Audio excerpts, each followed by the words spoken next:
নমস্কার বন্ধুরা, কেমন আছেন আপনারা? আশা করি সকলে ভালো আছেন। জিএস রান্নাঘরে আপনাদেরকে জানাই স্বাগত, আর সেই সাথে জানাই সকলকে পৌষ সংক্রান্তির শুভেচ্ছা। আর পৌষ সংক্রান্তি মানে কিন্তু পিঠেপুলি খাওয়ার মরশুম। এমনিতেও যদি আমরা বাঙালি, আমাদের শীতকাল এলেই কিন্তু মন চাই পিঠে তৈরি করি নানান রকম। এই পৌষ সংক্রান্তির দিনে কিন্তু আমরা সকলের বাড়িতেই কম বেশি পিঠে তৈরি করে থাকি। আজকে আমি তৈরি করব চুষি পিঠে। আপনারা ভিডিওটি প্রথম থেকে শেষ পর্যন্ত দেখতে থাকুন। আমার চ্যানেলে নতুন বন্ধু হয়ে থাকলে চ্যানেলটি সাবস্ক্রাইব করার অনুরোধ রইল। চুষি পিঠা তৈরির জন্য কিন্তু উনুনে আমি জল বসিয়ে দিয়েছি। জল গরম হচ্ছে, মানে জলটাকে ভালো করে আর কি ফোটাবো। আজকে পিঠেটা কিন্তু কাঠের উনুনেই তৈরি করব। উনুনটা খুব সুন্দর জ্বলছে। এবারে জলের মধ্যে লবণ দিয়ে দিচ্ছি।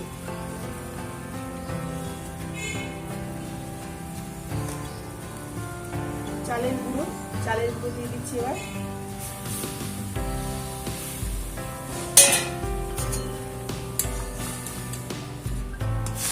এবারে ভালো করে চালের গুঁড়োটা মিশিয়ে নিচ্ছি।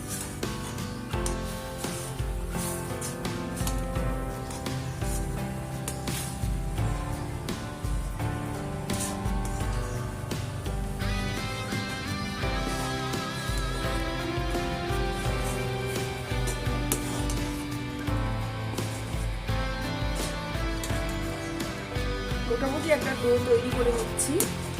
তারপর ঠান্ডা করে ভালো করে চটকে মেখে নেব।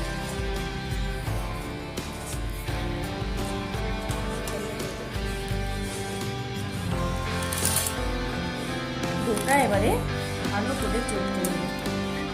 আটাটা কিন্তু এইভাবেই মাখতে হবে। চালের গুঁড়োটা এরকম শুকনো শুকনো করে মাখতে হবে। মেখে ভালো করে চটকে নিতে হবে।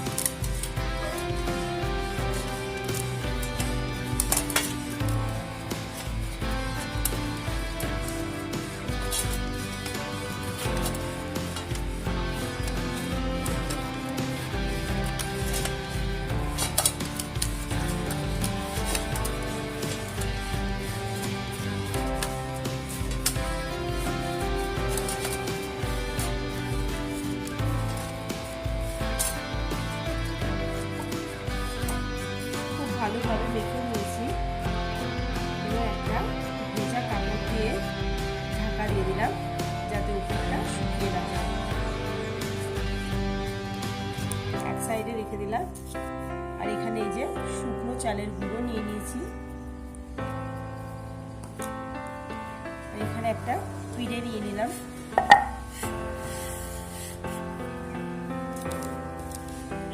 এবার এই ঢাকা দেওয়া আটা থেকে এই যে নিয়ে নিচ্ছি।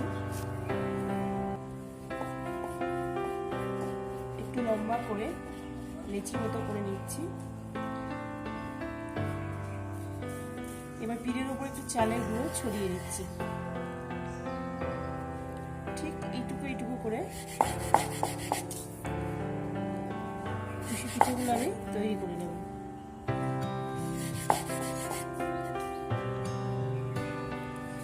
এইভাবে চুষি পিঠে কিন্তু আমি আমার মা ঠাকুমার কাছেই শিখেছি।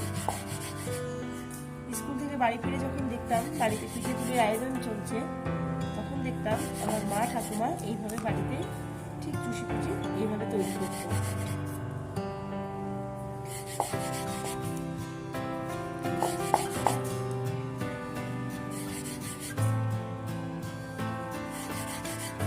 আমি কয়েকটা পিঠে আগে কেটে নিচ্ছি, তারপর আপনাদেরকে দেখাচ্ছি ঠিক কতটা সুন্দর হচ্ছে এই চুষিগুলো।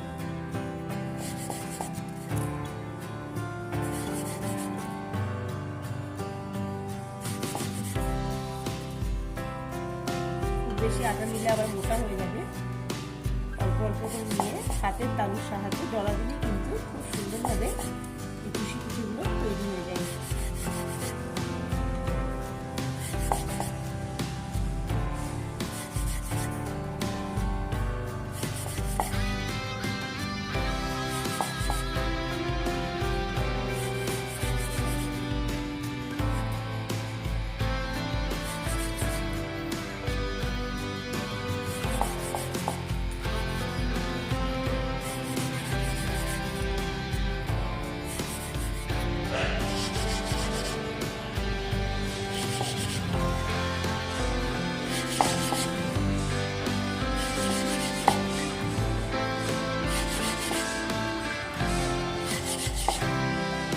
দেখুন বন্ধুরা, নিজে হাতে করে একদম তৈরি করছি। আজকাল কিন্তু ট্রেনে বসেও পাওয়া যায় চুষি পিঠা, কিন্তু ওই চুষি পিঠা বাড়িতে রান্না করলে সেই স্বাদ পাওয়া যায় না। দেখুন কত সুন্দর হয়েছে। এইভাবেই আমি বাকিটা তৈরি করে নিচ্ছি। মামাম,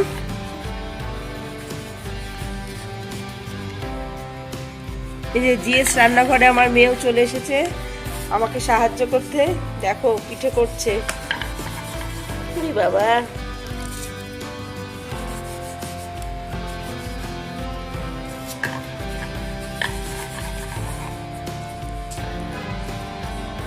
তাকাও মামাম, তাকাও।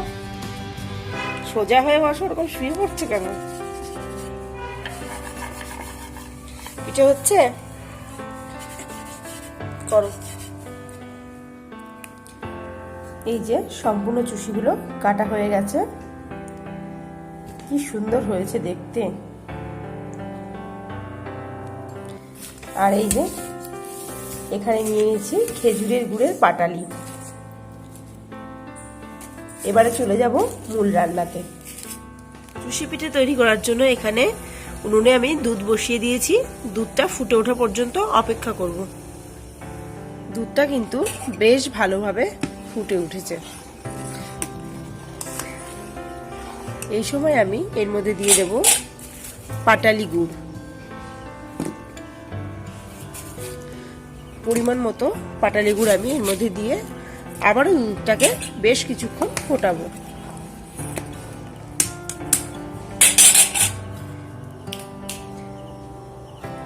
খুব সুন্দরভাবে ফুটে উঠেছে। এই সময় আমি একটু অল্প পরিমাণ লবণ দিয়ে দিলাম।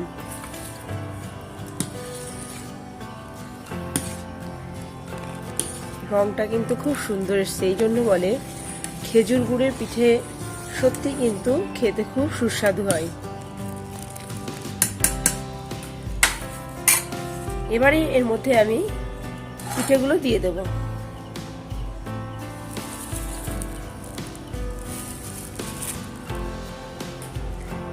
পিঠেগুলোর মধ্যে দিয়ে দিলাম। একটু হালকা করে নাড়াচাড়া করে দিচ্ছি, খুব আলতোভাবে নাড়তে হবে এই সময়, না হলে পিঠেগুলো ভেঙে যেতে পারে। এবারে 10 মিনিট মতো ফুটতে দেব। ফিরে এলাম 10 মিনিট পর। এই যে বন্ধুরা, পিঠে কিন্তু একদম তৈরি হয়ে গেছে। চুষি পিঠে একদম তৈরি হয়ে গেছে। কি সুন্দর, খুব সুন্দর গন্ধ বেরিয়েছে। তো আমার আজকের ভিডিও কেমন লাগলো আপনারা অবশ্যই জানাবেন। ভিডিওটি ভালো লাগলে শেয়ার করবেন। এবারে আমি পিঠেটাকে নামিয়ে নেব। কেমন হয়েছে পিঠে? ভালো হয়েছে? তুমি বলো কেমন হয়েছে? অনেক টেস্টি আছে।